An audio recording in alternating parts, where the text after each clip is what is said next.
19 տղամարդկանց միջազգային օրը Գյումրիում այս տարի նշվեց յուրահատուկ մշակութային ձևաչափով։ Գյումրու երիտասարդական նախաձեռնությունների կենտրոնը եւ ՄԱԿ-ի բնակչության հիմնադրամը համագործակցելով Նաիրյան վոկալ անսամբլի հետ քաղաքի մշակութային համայնքին ներկայացրին «Հետ դեպի առաջ» թատերավոկալային բեմադրությունը։ Լինել օրինաչափ հասարակության համար եւ կինն ու տղամարդը հավասարապես հիվանդանոց։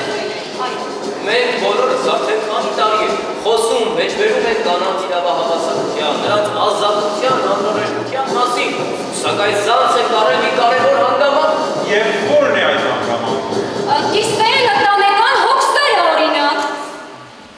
Բեմադրության առանցքում էր խորհրդանշական զրույցը ընդգրկելով հայկական գրականության եւ մշակույթի նշանակալի ներկայացուցիչներին Զապել Եսայանին, Կատարինե Զալյան-Մանուկյանին, Պերճուհի Պարտիսպանյանին, Շուշանիկ Կուրղինյանին, ինչպես նաեւ Եսայանի որդի Հրանտին, գրողներ Ռաֆին եւ Գրիգոր Արծրունուն։ Նրանք խորհրդային ժամանակագրությունից դուրս ներկայացվում էին մեկ ընդհանուր հարթակում, խոսելով կանանց սոցիալական դերակատարության, տղամարդկանց ներգրավվածության, ընտանեկան պարտականությունների, հավասարակշռության եւ օրեցօր փոփոխվող հասարակական պատկերացումների մասին։ Պիեսը հիմնված է իրական հոդվածների, իրենց մտորումների, այս բոլոր մտավորականներին միավորում է այս կանանց եւ տղամարդկանց հավասար մասնակցությանը նվիրված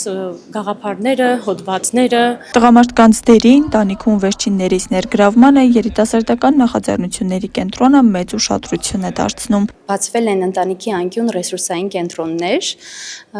ունենք Գյումրիում ընտանիքի անկյուն ռեսուրս կենտրոն, Վանաձորում եւ Իջևանում։ Ծրագրի շրջանակներում մենք իրականացնում ենք հայրիկների ակումբ հանդիպում քննարկումներ, որտեղ 18-ից 40 տարեկան երիտասարդ տղամարդիկ եւ հայրիկներ հավաքվում են եւ ակումբային ֆորմատով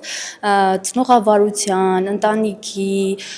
զույգերի հարաբերությունների եւ առհասարակ ընտանիքին վերաբերող ցանկացած հարցի շուրջ քննարկումներ ենք ունենում։ Նշենք, որ «Հետ դեպի առաջ» բեմադրությունն իրականացվում է Եվրոպական միության կողմից ֆինանսավորվող եւ ՄԱԿ-ի կանանց հարցերով կազմակերպության ու ՄԱԿ-ի բնակչության հիմնադրամի կողմից իրականացվող Եմեն հանուն կանանց եւ տղամարդկանց իրավահավասարության միասին ընդդեմ գենդերային կարծրատիպերի եւ բռնության ծրագրի երկրորդ փուլի շրջանակներում երիտասարդական նախաձեռնությունների կենտրոն հասարակական կազմակերպության գործընկերությամբ Աստղիկ Խաչատրյան, Խան Հովհաննիսյան այսօր։